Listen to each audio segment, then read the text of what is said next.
আমরা আলাদা আলাদা আমরা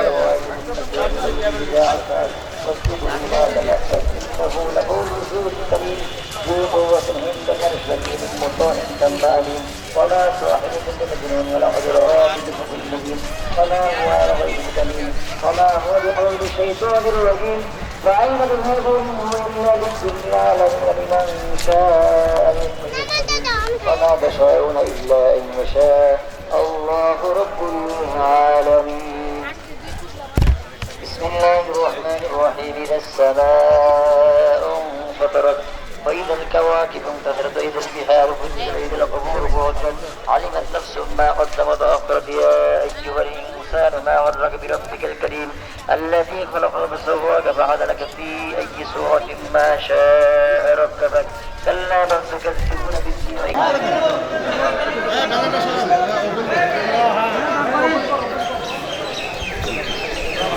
হ্যালো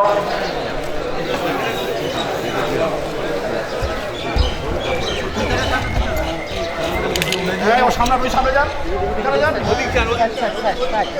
দেখি দেখি দেখি দেখি দেখি দেখি দেখি দেখি দেখি দেখি দেখি দেখি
ইতিমধ্যে জেনেছি যে আপনি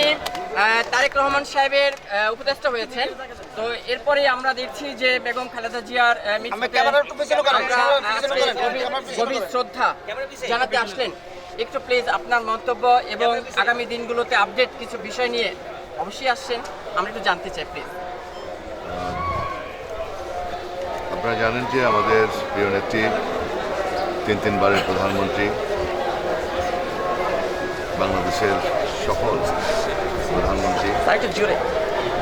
বাংলাদেশের অবিসম্বাদিত নেত্রী দেশটিতে বেগম খালেদা জিয়া মাস থেকে চিরদিনের জন্য চলে গিয়েছেন। এই জন্য আমাদের দলের নেতা কর্মীরা, শুধু দেশের জনগণ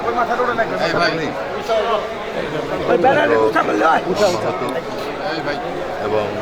নিজের দেশের জন্য যে গণতন্ত্রের জন্য যে আন্দোলন সংগ্রাম করেছেন, আপোষের নেতৃত্ব দিয়েছেন এবং দেশের রাষ্ট্র পরিচালনার ক্ষেত্রে যে অবদান রেখেছেন, সুতরাং এদেশবাসী চিরদিন তাকে মনে রাখবেন, আমার দৃঢ় বিশ্বাস। এবং আমরা যারা বিএনপির পরিবারের সদস্যবৃন্দ, আমরা সকলে তার কাছে যিনি আমাদের মহান নেতা, স্বাধীনতার মহান ঘোষক শহীদ রাষ্ট্রপতি জিয়াউর রহমান যেমনিভাবে এদেশের দেশমাতৃকার জন্য, এদেশের স্বাধীনতার জন্য নিজের জীবনকে বাজি রেখে ৭১-এর স্বাধীনতা ঘোষণার মধ্য দিয়ে, রণাঙ্গনের মুক্তিযুদ্ধের মধ্য দিয়ে স্বাধীনতা অর্জন করেছেন এবং দেশ পরিচালনা করেছিলেন সফলভাবে, সফল রাষ্ট্রপতি হিসাবে চিহ্নিত হয়েছিলেন। তেমনিভাবে তার অনুপস্থিতিতে আমাদের প্রিয় নেত্রী দেশটিতে বেগম খালেদা জিয়া অত্যন্ত দৃঢ়তার সাথে আমাদের দলকে পরিচালনা করেছেন, নেতৃত্ব দিয়েছেন এবং বারবার ক্ষমতা এনেছেন, তিনবারের প্রধানমন্ত্রী নির্বাচিত হয়েছেন। সুতরাং যেমনিভাবে আমাদের প্রিয় নেতা শহীদ রাষ্ট্রপতি জিয়াউর রহমান, তার যে এই দেশের জন্য অবদান, জাতির জন্য অবদান, এটা চিরদিন মানুষ স্মরণ করবে। ঠিক একইভাবে তার সহধর্মিনী, তারই উত্তরসূরি আমাদের প্রিয় নেত্রী দেশনেত্রী বেগম খালেদা জিয়ার তার জীবদ্দশায় তার কর্মকাণ্ড, তার রাষ্ট্র পরিচালনা এবং আপসের নেতৃত্ব সারা জীবন এদেশের মানুষ স্মরণ করবে। আমরা বিএনপি পরিবার শহীদ জিয়ার পরিবারের কাছে যেমনি শহীদ রাষ্ট্রপতি জিয়াউর রহমানের কাছে ঋণী, তেমনিভাবে আমরা সকলে এই দেশনেত্রী বেগম খালেদা জিয়ার কাছে ঋণী। এবং আমি আশা করব আমাদের প্রিয় নেত্রী তাকে যেন আল্লাহ রাব্বুল আলামিন জান্নাতের সর্বোচ্চ মাকাম দান করেন এবং জান্নাতুল ফেরদৌস নসিব করেন। এবং এদেশের মানুষ তাকে যে কতখানি ভালোবাসে, আমার দুই নেতাকে, নেত্রীকে, দেশনেত্রী বেগম খালেদা জিয়াকে এবং শহীদ রাষ্ট্রপতি জিয়াউর রহমানকে দেশের মানুষ কত যে শ্রদ্ধা করে তার প্রমাণ তার যে জানাজা হয়েছে, শহীদ জিয়ার জানাজা অনেক ন্যায়ভিন্নতে এবং পরবর্তীতে আমাদের প্রিয় নেত্রী দেশনেত্রী বেগম খালেদা জিয়ার যে জানাজা, এটা এদেশের মানুষ তার প্রতি শ্রদ্ধা যে ভালোবাসা দেখিয়েছেন, এটা আমরা এই দেশবাসীর কাছে কৃতজ্ঞ। আমরা আশা করব আমাদের দেশনেত্রী বেগম খালেদা জিয়ার জ্যেষ্ঠ সন্তান এবং শহীদ রাষ্ট্রপতি জিয়াউর রহমানের জ্যেষ্ঠ সন্তান আগামী রাষ্ট্রনায়ক আমাদের বিএনপির চেয়ারম্যান দেশ নায়ক তারেক রহমানের নেতৃত্বে আগামী দিন ঠিক তাদের আদর্শ অনুযায়ী, তাদের দর্শন অনুযায়ী এদেশের সততা নিয়ে এদেশের দুর্নীতিমুক্ত বাংলাদেশ এবং স্বনির্ভর বাংলাদেশ গঠন করার লক্ষ্যে এদেশের জনগণের সামাজিক নিরাপত্তা নিশ্চিত করার জন্য এবং সামাজিক ন্যায় বিচার প্রতিষ্ঠা করার জন্য, আইনের শাসন কায়েম করার জন্য, গণতন্ত্র পুনরুদ্ধারের জন্য, গণতন্ত্রকে প্রাতিষ্ঠানিক রূপ দেওয়ার জন্য তিনি ঐকান্তিক প্রচেষ্টা চালিয়ে যাবেন, এটাই আমাদের দৃঢ় বিশ্বাস। তার নেতৃত্বে আগামীতে নির্বাচন হতে যাচ্ছে, সেই নির্বাচনে ইনশাআল্লাহ আমাদের দেশের জনগণ যেমনিভাবে অতীতে আমাদের প্রিয় নেত্রীকে নির্বাচিত করেছেন, ঠিক তেমনিভাবে এবং আমাদের দেশ নায়ক তারেক রহমানকেও ঠিক একইভাবে বিপুল ভোটে নির্বাচিত করে সারা দেশে বিএনপিকে বিজয়ী করে ক্ষমতাসীন করবে এবং দেশ পরিচালনা করার ব্যাপারে অত্যন্ত সহায়ক ভূমিকা রাখবে, সেটাই আমরা প্রত্যাশা করি। আপনাদের সকলের কাছে, জনগণের সকলের কাছে আমাদের আবেদন, আমাদের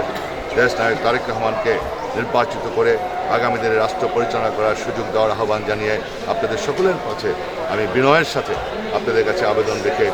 আমি আমার বক্তব্য শেষ করছি। একটু এই যে সংগঠনটি আপনি করেছেন, তো আজকে শ্রদ্ধা নিবেদন করতে দেখলাম, তো আগামীতে এই সংগঠন দ্বারা কি কি আপডেট পজিশনে আপনি কর্মচিত্র একটু প্লিজ এই বিষয়ে বলবেন। শুরুতেই আমি আজকে আমাদের দেশনেত্রী বেগম খালেদা জিয়া মাদার অফ ডেমোক্রেসির সমাধিতে শ্রদ্ধা নিবেদন করলাম। আমাদের সাথে আপনারা দেখেছেন উপস্থিত ছিলেন সদ্য দায়িত্বপ্রাপ্ত আমাদের বিএনপির চেয়ারপারসন তার যে উপদেষ্টা মণ্ডলীর অন্যতম সদস্য নাজিমুদ্দিন আলম ভাই আমাদের সাথে ছিল। প্রথমেই আমাদের দেশনেত্রী বেগম খালেদা জিয়া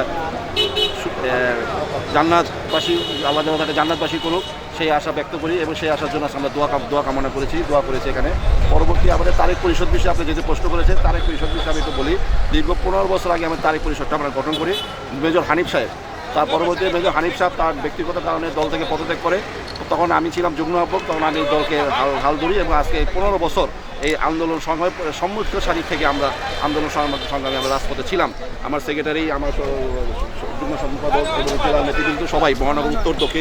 দক্ষিণে লিটন আছে আহ্বায়ক, ইউনুস আছে আহ্বায়ক উত্তরে, সাইফুল আছে সদস্য সচিব, সবাইকে, মিজান আছে আমাদের বিভাগীয় লিডার, এদেরকে নিয়ে রাজপথে এবং অহরহ এভিডেন্স আছে আমরা রাজপথে ছিলাম সম্মুখের সারিতে। এবং আগামীতে যেহেতু একটা সুন্দর নির্বাচন আসছে, আমরা ইনশাআল্লাহ আগামী নির্বাচনে দেশটা যে আমাদের যে আগামী বর্তমান যে আমাদের চেয়ারম্যান দেশটা জনাব তারেক রহমান যাদেরকে ঢাকা মহানগর থেকে সারা বাংলাদেশে যাদেরকে নমিনেশন দিবে, আমাদের প্রত্যেকটা জেলা, ঢাকা মহানগর উত্তর দক্ষিণে প্রত্যেকটা আসনে তারেক পরিষদ সেই নেতাদের সাথে, সেই নমিনেশন প্রাপ্ত নেতাদের সাথে সক্রিয়ভাবে ঐক্যভাবে কাজ করবে। ধানের শীষের বিপুল বিজয় নিয়ে আমরা ঘরে আসবো ইনশাল্লাহ। আগামীতে তারেক রহমানের নেতৃত্বে একটি স্বনির্ভর সোনার বাংলা হবে, সেই আশা ব্যক্ত করি এবং সবাই ইনশাল্লাহ আগামী নির্বাচন সবাই ভোট দিবেন ধানের শীষে ইনশাল্লাহ। ধন্যবাদ।